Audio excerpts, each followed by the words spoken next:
मेरा नाम सुजाता है। हम 3 भाई बहन थे। बचपन में जब हम किसी चीज़ के लिए लड़ते झगड़ते तो दादी हमें बहुत डांटती। कहती, तुम लोगों को दुनिया का सारा ऐशो आराम मौजूद है, फिर भी तुम थोड़ी थोड़ी सी चीज़ के लिए ऐसे लड़ते हो जैसे तुम्हें कोई चीज़ मिलती ही ना हो। तुम क्या जानो पैसे कैसे कमाया जाता है। एक बार दादी ने हमें अपने पास बिठाकर बताया था कि हम शुरू से इतने अमीर नहीं थे। एक वक्त ऐसा भी था जब 2 वक्त का खाना भी नहीं मिलता था। बहुत बुरे हालात थे। तुम्हारे बाप ने बहुत बुरे दिन देखे हैं और बुरे हालातों में तुम्हारे पापा का उनकी किसी भी भाई बहन या किसी रिश्तेदार ने साथ भी नहीं दिया था। हमारी कुछ ज़मीनें अभी थीं, लेकिन उन ज़मीनों पर कुछ लोगों ने ज़बरदस्ती कब्जा कर रखा था। वो बहुत ही बुरे लोग थे।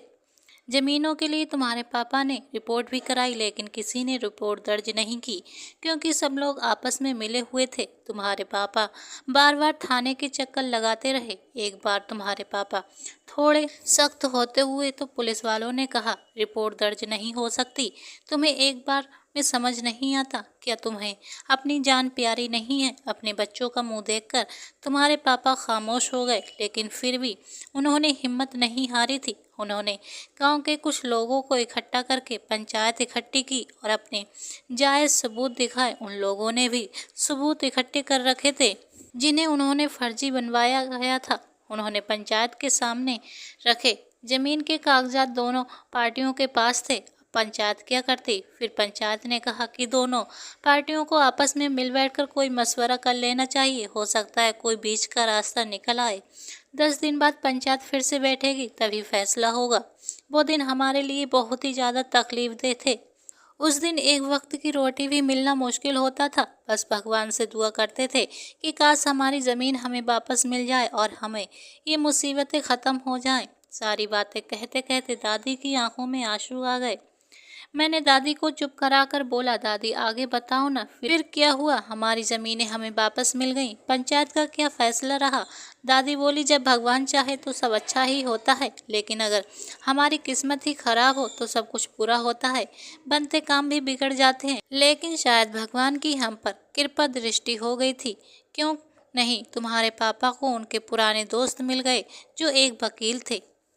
जब तुम्हारे पापा ने ये सारी बातें उन्हें बताई तो उन्होंने कहा, तुम फिक्र मत करो, मैं सब कुछ हैंडल कर लूँगा। जब पंचायत बैठी तो पापा के वो वकील दोस्त तो सारे पेपर लेकर आ गए और उनकी दलीलों ने सारी पंचायत का मुंह बंद हो गया। हमारी ज़मीनों पर कब्जा करने आने के बाद अब भी लोग लड़ाई करने पर उतारू होने लगे थे। ये नकली पेपर बनवा कर लाए हैं आप लोगों को, ये असली पेपर नहीं है। वकील साहब ने कहा, आपके पास क्या सबूत है कि ये असली पेपर नहीं है।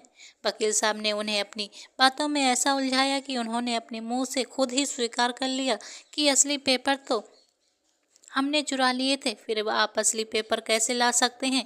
उन लोगों के मुंह से ये बात सुनते ही पंचायत ने कहा कि बस अब फैसला हो गया, ये ज़मीन तुम्हारे महेश जी की है।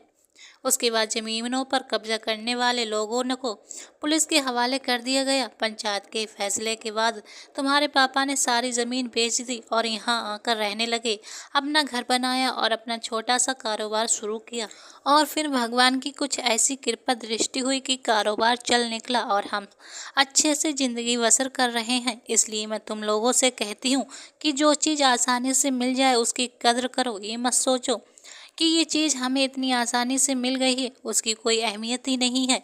जब से दादी ने ये बात बताई थी तब से भाई को चुप चुप रहने लगे थे। पहले तो बेतहाशा पैसा खर्च करते, पढ़ाई पर भी ध्यान नहीं देते, अपने यार दोस्तों पर खूब पैसा लुटाते थे, ज़्यादातर अपने कमरे में बंद रहते और पढ़ाई करते रहते। मुझे टेंशन होने लगी। एक बार मैंने भाई के कमरे में गई और पूछा, भाई क्या बात है, आप कुछ बदले बदले से लगते हैं।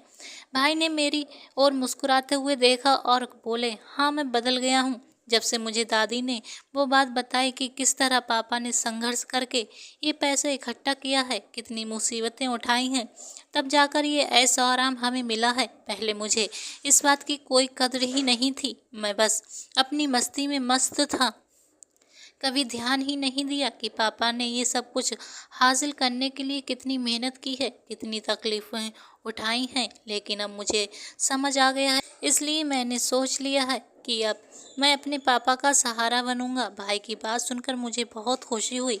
मेरे साथ साथ बाहर दरवाजे पर खड़ी मेरी बहन को भी भाई की बातों से बहुत ज़्यादा खुशी हुई थी।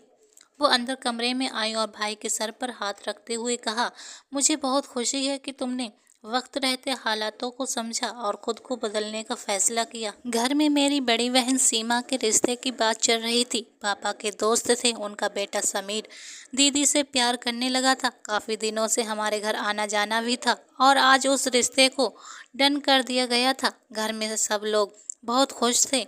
शादी की तैयारियां हो रही थी, घर मेहमानों से भरा पड़ा था। मुझे तो शोर शराबा वैसे भी बहुत पसंद है, इसलिए मैं खूब मस्तियां कर रही थी। दीदी को मायूं बैठा दिया गया था कि तभी समीर दीदी से मिलने घर पहुंच गए। वो लोग थोड़े खुले विचारों के लोग थे, इसलिए इस बात को ज़्यादा अहमियत नहीं देते थे कि शादी से ठीक पहले इस कदर होने वाली दुल्हन से मिलना ठीक नहीं है। लेकिन हमारे घर में ऐसा कुछ नहीं था और ख़ासकर दादी तो पुराने ख्यालों की थी। समीर के मुंह से दीदी से मिलने की बात सुनकर दादी का तो मुंह बन गया, लेकिन मेरी मम्मी बोली कि समीर बेटा, मैं मानती हूँ कि वक्त तो अब बदल गया है, लोग खुले विचारों के हो गए हैं, लेकिन हम लोग अभी इतने मॉडल नहीं हुए कि शादी से कुछ दिन पहले ही दुल्हन उठकर अपने दूल्हा से मिलने चली जाए। मम्मी की बात सुनकर समीर बोले, मैं मानता हूँ आंटी कि मुझे नहीं आना चाहिए, लेकिन क्या करूँ, दिल के हाथों मजबूर हूँ। बस एक नज़र अपनी होने वाली दुल्हन को देखना चाहता हूँ। मैं भी वहाँ पर मौजूद थी। समीर की बात सुनकर मैंने कहा, क्या मम्मी जी, आपने अपने दामाद की अभी से क्लास लेना शुरू कर दी? देखो मम्मी, कहीं ये आपका बदला बाद में दीदी से ना ले। मेरी बात सुनकर समीर बोले, कैसे बात करती हो साली साहिबा, हमारी ऐसी मजाल कहाँ कि आपकी दीदी से बदला लें। हम तो उससे ऊंची आवाज़ में बात भी नहीं कर सकते, बदला लेना तो दूर की बात है। हम दोनों की नोकझोंक सुनकर मम्मी मुस्कुराने लगी। फिर मम्मी ने भी इजाज़त दे दी। मैंने कहा, चलिए जीजू, मैं आपको अपनी दीदी से मिलवाती हूँ। मैंने मन ही मन सोच रही थी कि सीमा दीदी बहुत ही खुशकिस्मत है जो उन्हें समीर के रूप में इतना प्यार करने वाला पति मिला है। उनकी खुशियों की दिल ही दिल में दुआएं मांगने लगी, भगवान उनकी खुशियों की लंबी उम्र करे। फिर कुछ ही दिनों में दीदी की शादी हो गई और वो रुखसत होकर अपने ससुराल चली गई। दीदी के जाने से पूरा घर वीरान हो गया था। दीदी बहुत ही मोहब्बत करने वाली थी, हर किसी को बहुत ही अच्छे से ध्यान रखती थी, हर किसी पर अपनी मोहब्बत लुटाती थी। दीदी की बहुत याद आती थी। दीदी की शादी के बाद जहाँ मम्मी जी खुशी थी, वहीं उदास बैठी हमेशा दीदी को याद करती रहती थी। मम्मी उदास बैठी थी, मम्मी के पास आकर मैं बैठ गई और उनके गले से लिपटते हुए बोली, मम्मी, ये भी कोई ज़िंदगी है? लड़कियों की पैदा इस कहीं होती है और वो फिर विदा होकर कहीं दूसरे घर चली जाती हैं। आसान नहीं होता उस घर को छोड़ना जहाँ उनका बचपन गुजरा होता है। मुझे हमारा बचपन याद आने लगा कि कैसे हम तीनों भाई बहन आपस में खेलते थे, छोटी छोटी बातों पर लड़ते झगड़ते और जल्दी ही मान भी जाते थे। दिन कितनी जल्दी निकल जाते हैं पता ही नहीं चलता। फिर मैंने मम्मी से कहा, मम्मी, क्या दीदी भी हमें याद करती होंगी? क्या वो भी हमारे बिना उदास होंगी? मम्मी ने प्यार करते हुए कहा, हाँ बेटा, बेटियों के लिए यही दस्तूर है, उन्हें एक न एक दिन अपने पति के घर जाना ही होता है। बस भगवान उनकी किस्मत अच्छी करे और उन्हें प्यार करने वाला पति मिले। दीदी की शादी को 5 महीने हो चुके थे। वो अपने पति के साथ घूमने विदेश गई हुई थी। दीदी जब आ गई थी तो मैं और मेरा भाई निखिल उनसे मिलने भी गए थे। दीदी ने बताया कि समीर बहुत अच्छे हैं और उसका बहुत ख्याल रखते हैं। मैं और निखिल बहुत देर तक दीदी के पास बैठे बातें करते रहे। वक्त का पता ही नहीं चला और शाम हो गई। जब हमें एहसास हुआ तो फिर हम घर वापस आए। दिनों से दादी बीमार रहने लगी थी, शायद उम्र का तकाजा था, काफ़ी उम्र हो चुकी थी। दादी बहुत अच्छी थी, मुझे दादी से बहुत प्यार था। मुझे उनसे बातें करना अच्छा लगता था। जब से दादी बीमार हुई थी, मैं ज़्यादातर उनके पास रहने की कोशिश करती। पापा और माँ, मेरा भाई निखिल भी बहुत ज़्यादा से ज़्यादा दादी के पास रहते और उनकी सेवा करते। हम सबको दादी से बहुत प्यार था, लेकिन हमारी ज़िंदगी में दादी का साथ इतना ही लिखा था। एक रात दादी की तबीयत खराब कुछ ज़्यादा ही हो गई। सब लोग उन्हें हॉस्पिटल लेकर भागे, लेकिन जब तक वो भगवान को प्यारी हो चुकी थी दादी, हम लोगों को रोता बिलखता छोड़कर इस दुनिया से जा चुकी थी। पापा का रो रो कर बुरा हाल था। आखिर माँ को खोने का दुख बच्चा ही समझ सकता है। दादी की खबर सुनकर दीदी भी भागी हुई आई थी। समीर जीजू ने उन्हें वहीं रुकने को कह दिया था। जब तक तुम्हारा मन करे तब तक रुक सकती हो गई थी। मुझे भी बहुत अच्छा लगने लगा था। हम रात रात भर जागकर दीदी से बातें करते रहते। दादी कितनी अच्छी थी, ऐसा लगता जैसे दादी हमारे बीच मौजूद हों। अभी कल ही की तो बात थी कि दादी हमें अपने पास बिठाकर दुनिया जहान की बातें सुनाती रहती थी। समय धीरे धीरे गुजरता गया और दादी को हमारे बीच से गए हुए पूरे 4 साल हो गए थे। इस बीच में मौसी भी बन गई। दीदी ने एक प्यारे से गोल मटोल से बेटे को जन्म दिया था। सोनू हम सब की जान था। मैं तो मौसी बनकर फूली न समा रही थी। नाना बनने की खुशी पापा से भी संभाली जा रही थी। वो भी बहुत खुश थे। पापा का जब भी मन होता वो समीर जीजू को फ़ोन कर देते कि भाई मेरे नवासे को मेरे पास छोड़ जाओ, उसकी बहुत याद आ रही है। और समीर जीजू भी फ़ौरन मान जाते और दीदी और सोनू को हमारे घर छोड़ जाते। हमारा पूरा परिवार समीर जीजू की तारीफें करते नहीं थकता था कि भला दुनिया में ऐसा कौन सा दामाद होता है जो अपनी बीवी को इतनी जल्दी जल्दी मायके छोड़ दे। दीदी को अपनी ससुराल की तरफ से कोई टेंशन नहीं थी, क्योंकि उनकी सास तो थी नहीं, ससुर थे। एक ननद थी जिसकी अभी तक शादी नहीं हुई थी, लेकिन उसकी एंगेजमेंट हो चुकी थी। शादी जल्दी होने वाली थी। वो भी कभी कभी दीदी के साथ हमारे घर ही आ जाया करती थी।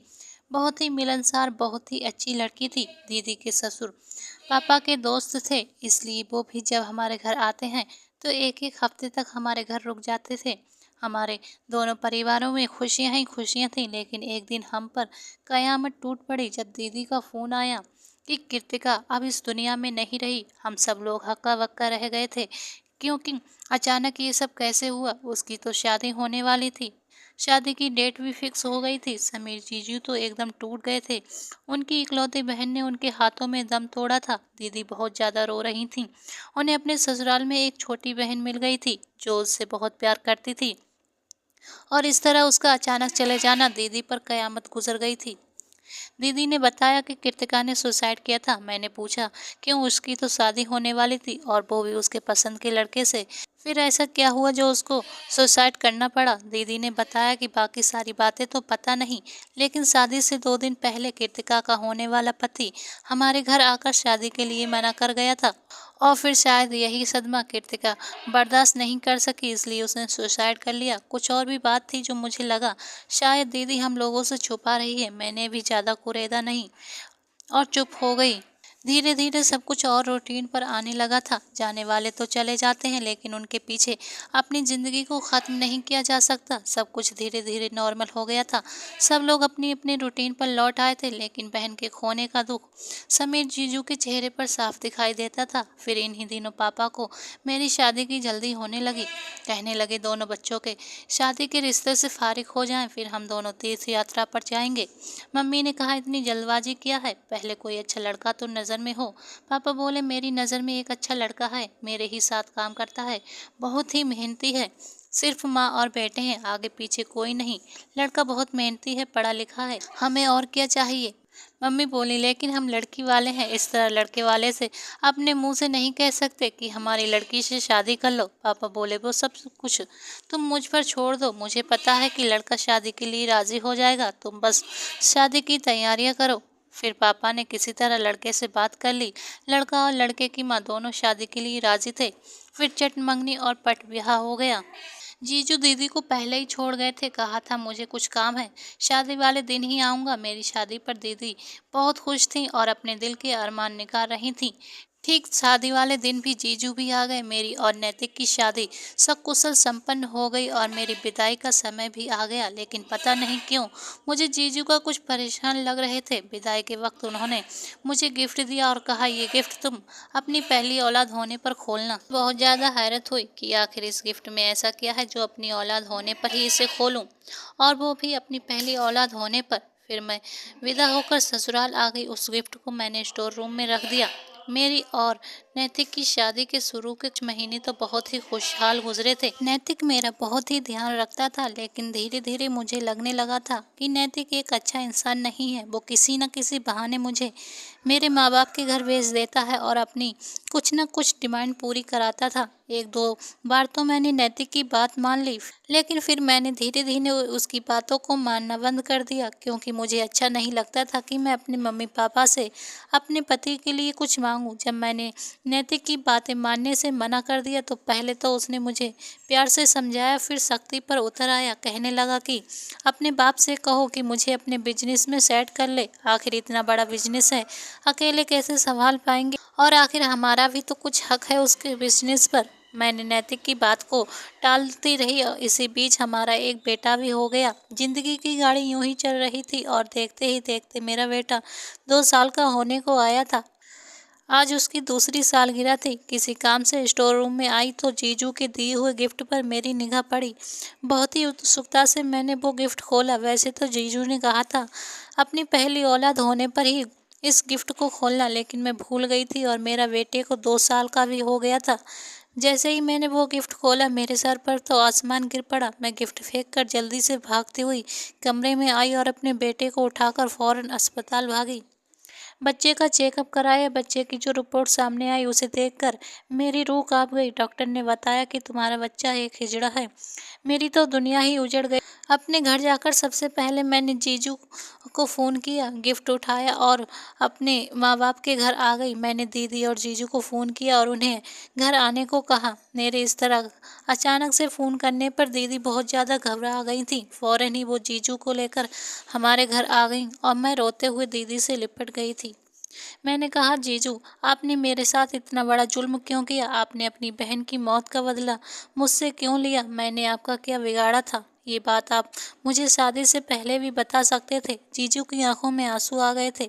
उन्होंने कहा, मैंने तुमसे कोई बदला नहीं लिया। जब तक मैं आया था तुम्हारी और नैतिक की शादी हो चुकी थी। मैं कुछ भी नहीं कर सकता था। दीदी हैरान और परेशान थी। कभी वो मुझे देखती, कभी समीर जीजू की तरफ देखती।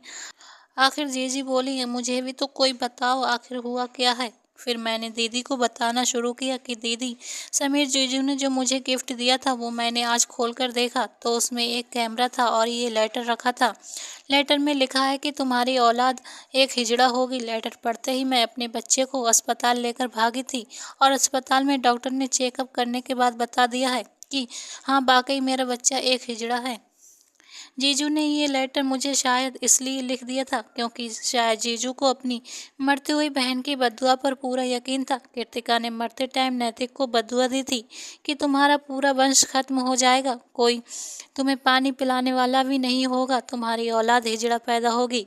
उस गिफ्ट पैक में एक कैमरा भी था जिसे मैंने दीदी और जीजू के सामने ही चलाया, जिसमें कृतिका के मरते टाइम की आखिरी वीडियो थी। उसमें वो चीख चीख कर नैतिक को बद्दुआ दे रही थी। फिर समीर जीजू बताने लगे कि नैतिक और कृतिका एक दूसरे को पसंद करते थे, लेकिन नैतिक की डिमांड से बढ़ती ही जा रही थी। बार बार कृतिका पर प्रेशर डालता, कभी किसी चीज़ के लिए तो कभी किसी चीज़ के लिए।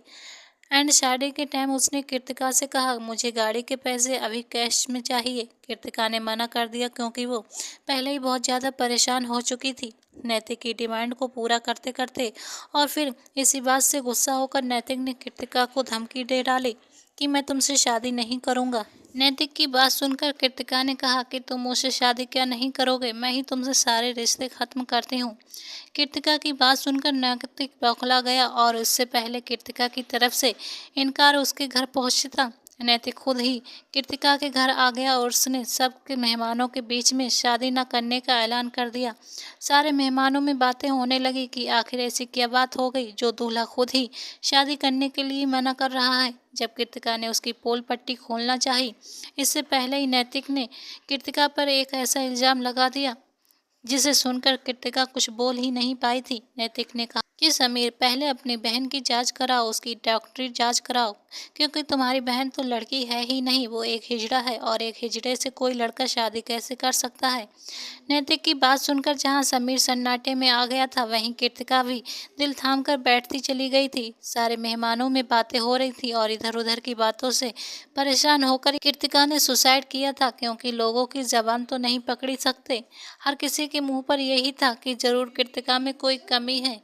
समीर जीजू बोले, शादी वाले दिन जब मैंने नैतिक को देखा तो मैं अंदर से हिल गया था। मैं चाहता था कि अभी जाकर नैतिक का गिरबान पकड़ उसे इतना मारूं कि वो अपनी शक्ल भी ना पहचान पाए। लेकिन तुम बहुत खुश थी, सारे लोग खुश थे और फिर शादी भी हो चुकी थी, कुछ भी हो सकता था।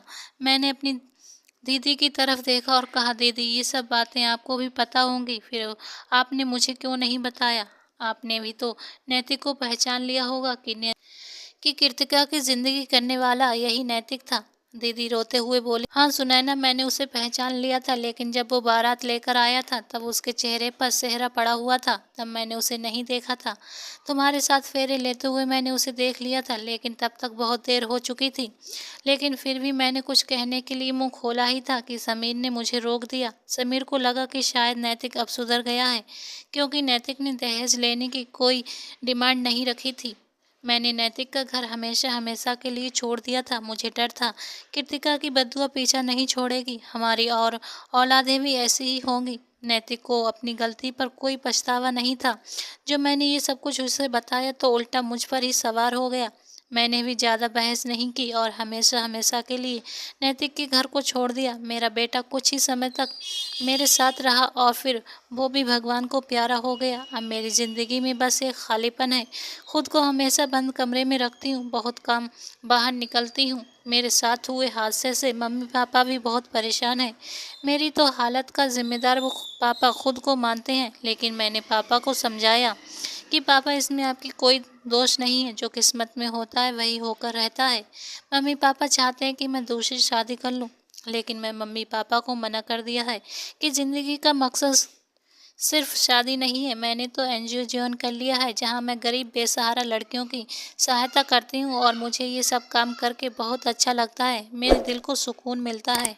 दोस्तों, आपको ये कहानी कैसी लगी कमेंट बॉक्स में ज़रूर बताएं। कहानी पसंद आई हो तो एक लाइक और चैनल को सब्सक्राइब करें।